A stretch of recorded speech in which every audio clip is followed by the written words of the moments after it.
అధ్యక్ష, ముందుగా అందరికీ ఇక్కడున్న మహిళా శాసనసభ్యులందరికీ, అలాగే మన రాష్ట్ర, అలాగే ప్రపంచం మహిళలందరూ కూడా, దేశం ప్రపంచ మహిళలందరూ కూడా నా అంతర్జాతీయ మహిళా దినోత్సవ శుభాకాంక్షలు తెలియజేసుకుంటున్నాను. మన జరిగిన ఆడియో ఫంక్షన్లో, సావిత్రి ఆడియో ఫంక్షన్లో నేను మాట్లాడిన మాటలకు ఎవరికి వాళ్ళు కొందరు వాడితో వచ్చిన అర్థాలను అతికిస్తూ, పెడర్థాలు తీస్తూ వాటి గురించి విమర్శలు చేయడం జరుగుతుంది. సదరా ముఖ్యంగా అదొక సినిమా ఫంక్షన్, సరే అదే కాదు, దానికి సంబంధించి నేను అంతకుముందు కూడా ఫంక్షన్ ఆ సినిమా లేదని తీసుకున్నా.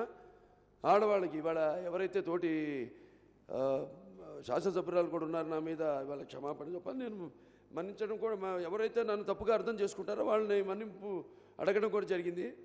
వాళ్ళే చెప్తారు వాళ్ళ సినిమాల్లో, నేను నా సినిమాల్లో వాళ్ళకి ఎంతవరకు ఆ మహిళల యొక్క ప్రాముఖ్యత ఉంటుంది.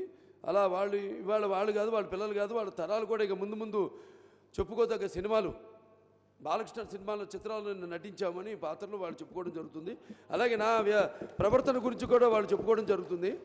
అలాగే ఆనాడే ఫంక్షన్లో కూడా చెప్పడం జరిగింది, నాన్నగారి నుంచి కూడా మహిళలన్నా స్త్రీలన్నా గౌరవం, అలాగే మహిళలకు వాళ్ళ హక్కులు, మహిళలకు ఒక వాళ్ళని ఉద్ధరించడం జీవితంలో, వాళ్ళకి ఒక మహిళా యూనివర్సిటీ కానివ్వండి, లేకపోతే మిగతా అన్ని వాళ్ళకి సమాన హక్కులు కానివ్వండి, ఆస్తిలో, లేకపోతే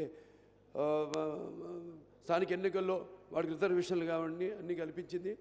అలాగే ఏ సినిమాలో, ఏ హీరో సినిమాల్లో కూడా లేని ప్రాముఖ్యత నా చిత్రాల్లో ఎప్పుడూ మహిళలకు ఉంటుంది, ఆ పాత్రలకు ఉంటుంది. అలాగే ఆనాడు నేను చెప్పడం జరిగింది ముందు, వినా శ్రియా జనం నాస్తి వినా శ్రియా, గమనం నాస్తి వినా శ్రియా, జీవం నాస్తి వినా శ్రియా, సృష్టిదేవ నాస్తి అని చెప్పి, తర్వాత నా పాత్ర గురించి, అంటే జనం ఏం కోరుకుంటున్నారని ఒక సినిమా నటుగా మాట్లాడాను. రెండు రకాలుగా నేను మాట్లాడానండి. ఇప్పుడు ఒక ప్రజాప్రతినిధిగా నా బాధ్యత నాకు తెలుసు. అలాగే అక్కడున్న నా అభిమానులు అయితేనేమి, వాళ్ళందరూ ఏమి ఏదో ఒకటి నా తగ్గించి ఏమి ఆశిస్తారో, ఒక నా పాత్రలు ఎలా ఉండాలి సినిమాలో కోరుకుంటారో ఆ రకంగా నేను మాట్లాడటం జరిగింది. దాని మీద ఒక సినిమా కూడా, నాన్నగారు చేసే సినిమా, నేనే నిర్మాతకు చెప్పి ఆ చిత్రం చేయడం జరిగింది. అది పవిత్ర ప్రేమ సినిమా అనుకుంటాను. దాంట్లో నా వల్ల ఒక అన్యాయమైన స్త్రీ, నాకు తెలియకుండా ఆ అమ్మాయి అన్వేషణలో నేను ఆవిడకి ఒక గుడి కట్టించడం, ఆవిడ కోసం నేను మరికొన్న అదే సినిమా నేపథ్యం, ఆ నేపథ్యంతో జరుగుతుంది సినిమా అంతా. అలాగే ఇప్పుడు ఎక్కడున్న ఒక మహిళా సభ్యురాలు కూడా ఒక నేను మాట్లాడుతుంటే, అప్పుడు అక్కడ నేను స్టేజ్ మీద మాట్లాడుతున్నా, టీవీలో చూశాను, నేను చూడు ఎలా నవ్వుతున్నాడని. అది నవ్వు అందరూ ఎంజాయ్ చేశారు. అక్కడున్న స్టేజ్ మీద ఎవరు నన్ను తప్పు పట్టలేదు. అక్కడున్న సగం ఏదో మహిళలు అన్నారు, మహిళలు ముందే మహిళలను కించపరిచాను. అక్కడున్న మహిళలకి ఎవరికి తెలుగు రాదు.